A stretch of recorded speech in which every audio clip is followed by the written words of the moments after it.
लेकिन मेरा आपसे आग्रह है कि अब तक जो कुछ भी चर्चाएं, डिस्कशन हुआ है, उसमें सभी राज्य इन्वॉल्व है, अफसर लेवल पे इन्वॉल्व है, दुनिया के अनुभवों को भी शेयर, लेकिन फिर भी मुख्यमंत्रियों का अपना एक विशेष अनुभव होता है। पब्लिक लाइफ में काम करने वाले लोगों की एक विशेष दृष्टि होती है, क्योंकि इन चीजों को अगर आपके सुझाव मिलेंगे तो मेरा आग्रह है कि आप लिखित में अगर हो सके उतना जल्दी, क्योंकि आज भी कुछ अच्छे मुद्दे उठाए सबने कि ये हो, ये हो, ये हो, इससे भी ज्यादा होंगे। ये अगर मिल जाएंगे तो हमें अपनी स्ट्रेटेजी वर्कआउट करने में सुविधा होगी। और ये कोई किसी पे थोप नहीं सकता है। भारत सरकार निर्णय करे कि हम ये करेंगे और राज्य सरकार, ऐसा नहीं हो सकता। हम सबको मिलकर के ही इस चीज को आगे बढ़ाना पड़ेगा और इसलिए सबके विषयों का बड़ा महत्व है। कोरोना संक्रमण से जुड़े जो प्रेजेंटेशन हुए उनमें भी काफी जानकारियां उभर कर आई है। आज मैं प्रारंभ में कुछ मुख्यमंत्रियों से बात की थी जहां स्थिति जरा बिगड़ रही है। जहां तक वैक्सीन का सवाल है, वैक्सीन की स्थिति और डिस्ट्रीब्यूशन को लेकर भी जो कुछ भी चर्चाएं हुई है, एक प्रकार से मीडिया में जो चलता है वो अलग चीज होती है। हमें तो इन चीजों को ऑथेंटिकली ही आगे बढ़ना पड़ेगा, क्योंकि हम सिस्टम का हिस्सा है। लेकिन फिर भी काफी चित्र स्पष्ट हुआ है। एक समय था जब हम सभी के सामने चुनौती एक अनजान ताकत से लड़ने की थी, लेकिन देश के संगठित प्रयासों ने इस चुनौती से मुकाबला किया, नुकसान को कम से कम रखा। आज रिकवरी रेट और फैटेलिटी रेट दोनों ही मामलों में भारत दुनिया के अधिकतर देशों से बहुत संभली हुई स्थिति में है। हम सभी के अथक प्रयासों से देश में टेस्टिंग से लेकर ट्रीटमेंट का एक बहुत बड़ा नेटवर्क आज काम कर रहा है। इस नेटवर्क का लगातार विस्तार भी किया जा रहा है। पीएम केयर्स के माध्यम से ऑक्सीजन और वेंटिलेटर्स उपलब्ध कराने पर भी विशेष जोर है। कोशिश ये है कि देश के मेडिकल कॉलेज और जिला अस्पतालों को ऑक्सीजन जनरेशन के मामले में सेल्फ सफिशिएंट बनाया जाए। इसलिए अभी 160 से ज्यादा नए ऑक्सीजन प्लांट्स के निर्माण की प्रक्रिया ऑलरेडी शुरू की गई है। पीएम केयर फंड से देश के अलग अलग अस्पतालों को हजारों नए वेंटिलेटर्स मिलने भी सुनिश्चित हुए हैं। वेंटिलेटर्स के लिए पीएम केयर फंड से 2000 करोड़ रुपए ऑलरेडी स्वीकृत किए गए हैं।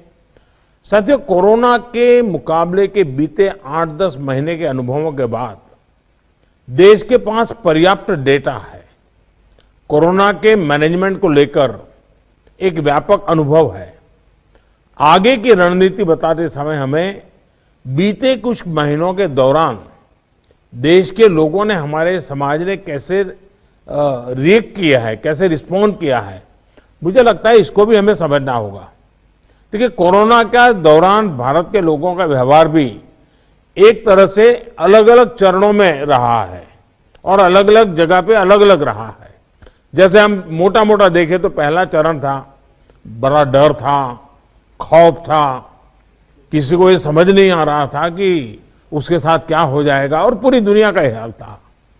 हर कोई पैंडेमिक में था, पैंडेमिक के कारण पैनिक में था और उसी हिसाब से हर कोई रिएक्ट कर रहा था।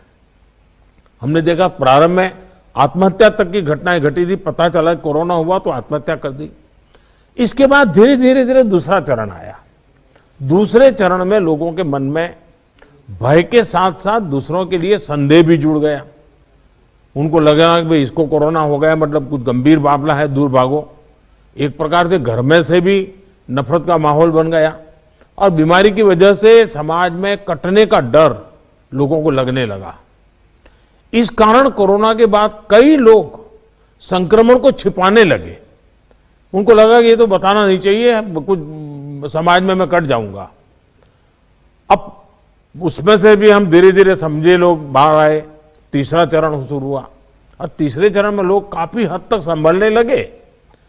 अब संक्रमण को स्वीकारने के लगे और अनाउंस भी करने लगे, भाई मुझे तकलीफ है, मैं आइसोलेट कर रहा हूं, मैं क्वारंटाइन कर रहा हूं, आप भी करिए।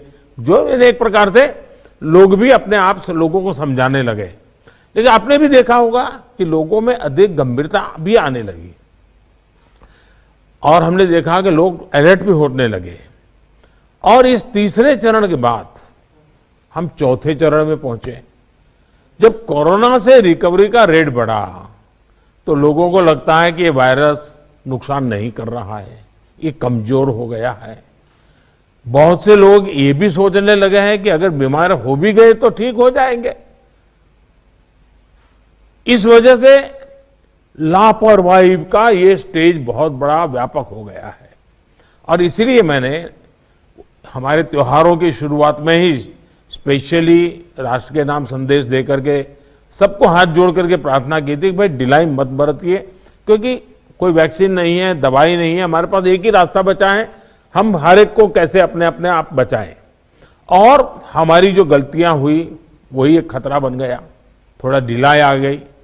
इस चौथे चरण में लोगों को कोरोना की गंभीरता है ही है, इसलिए हम सभी को, शासन प्रशासन को पहले से भी अधिक जागरूक, अधिक सतर्क रहने की जरूरत है। हमें ट्रांसमिशन को कम करने के लिए अपने प्रयासों को जरा और गति देनी होगी। टेस्टिंग हो, कंफर्मेशन, कॉन्टैक्ट ट्रेसिंग, डेटा, इन सारी जुड़ी किसी भी तरह की कमी को हमें सर्वोच्च प्राथमिकता देते हुए उसको ठीक करना होगा। पॉजिटिविटी रेट को 5% के दायरे में लाना ही होगा। और मैं मानता हूं छोटी छोटी इकाइयों पर कहिए कि भाई एक क्यों बढ़ा, आधा क्यों बढ़ा, 2 क्यों बढ़ा। हम राज्य के स्केल पर चर्चा करने के बजाय अब जितनी लोकलाइज चर्चा करेंगे शायद हम एड्रेस जल्दी कर पाएंगे। दूसरा, हम सबने अनुभव किया है कि आरटी-पीसीआर टेस्ट का अनुपात बढ़ना चाहिए। जो घरों में आइसोलेटेड मरीज हैं उनकी मॉनिटरिंग ज्यादा बेहतर तरीके से करनी होगी। आप भी जानते हैं कि अगर वहां थोड़ी भी ढिलाई रही तो मरीज बहुत गंभीर स्थिति में अस्पताल आता है, फिर हम बचा नहीं पाते हैं। जो गांव है, कम्युनिटी के स्तर पर हेल्थ सेंटर हैं, उनको भी हमें ज्यादा इक्विप करना ही होगा।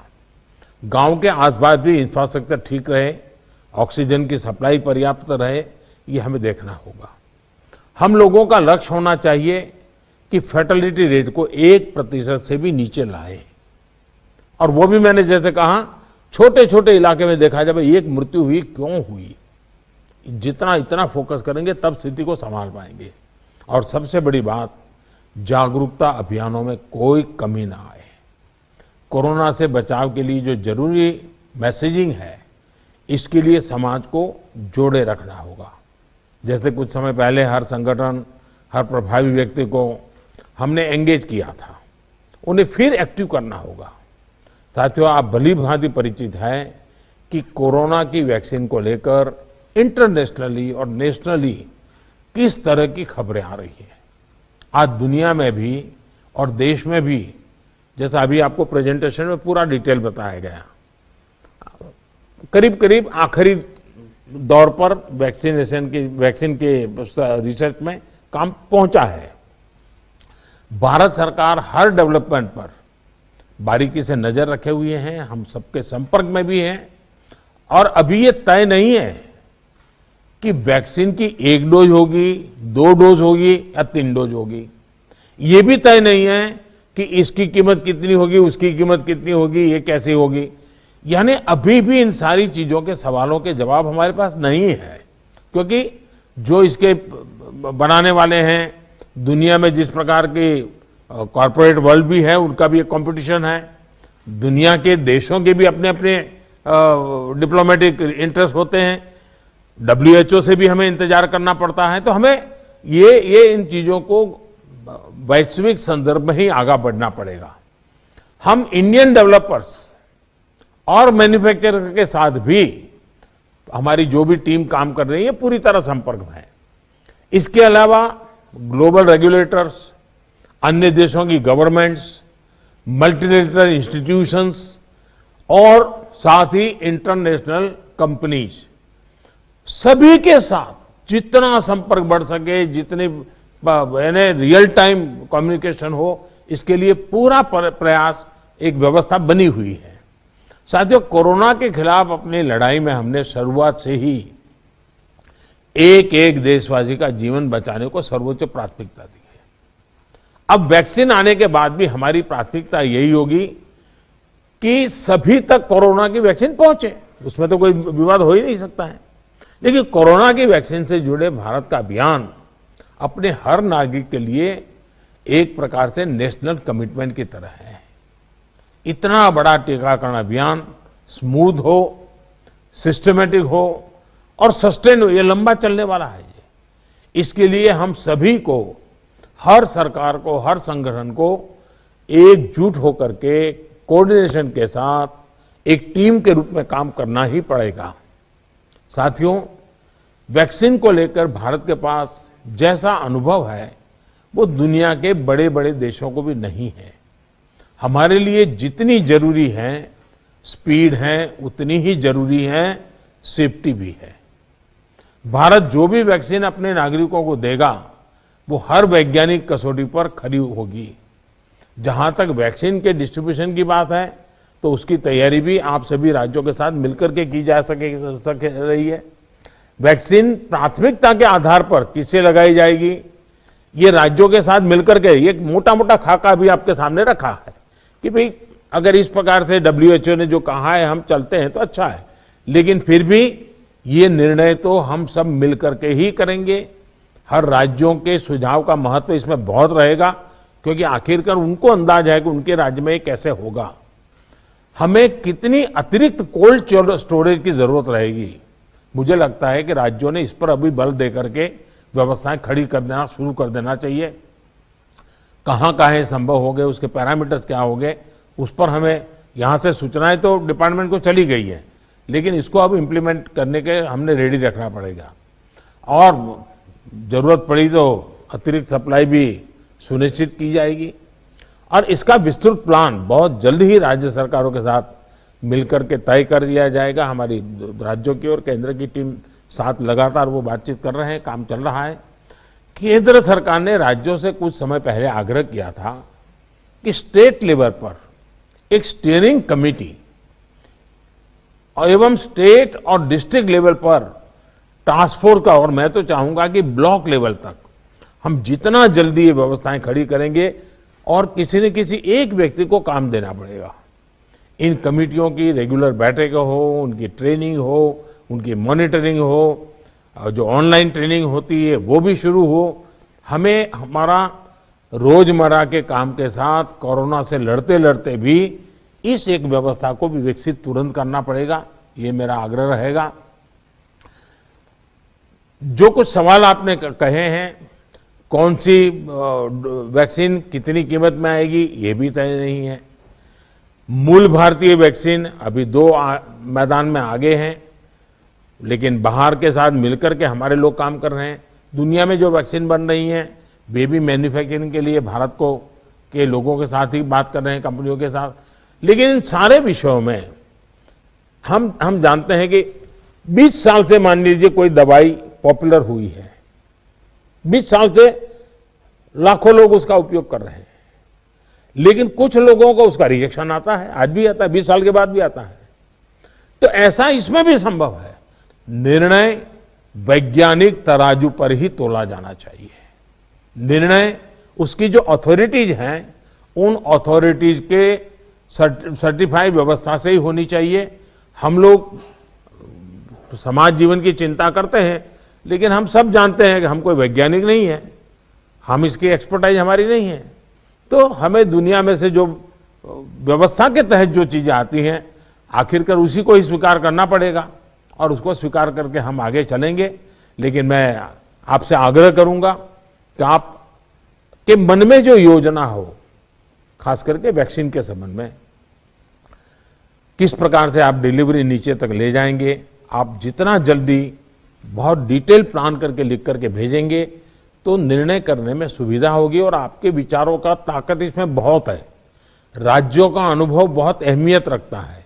क्योंकि वहीं से ये चीज आगे बढ़ने वाली है।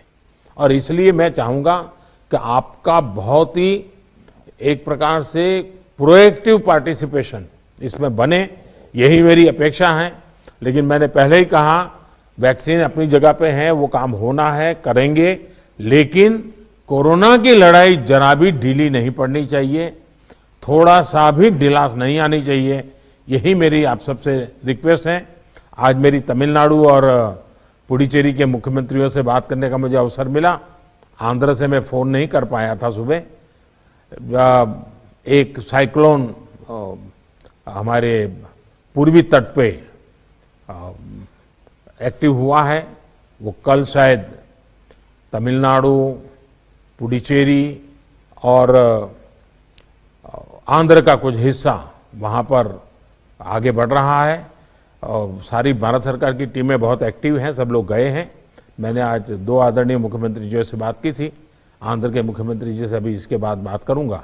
लेकिन सबके लिए पूरी तरह भारत सरकार और राज्य सरकारें मिल करके, और पहला काम खाली करवाना, लोगों को बचाना, इस पर हमारा जोर रहे।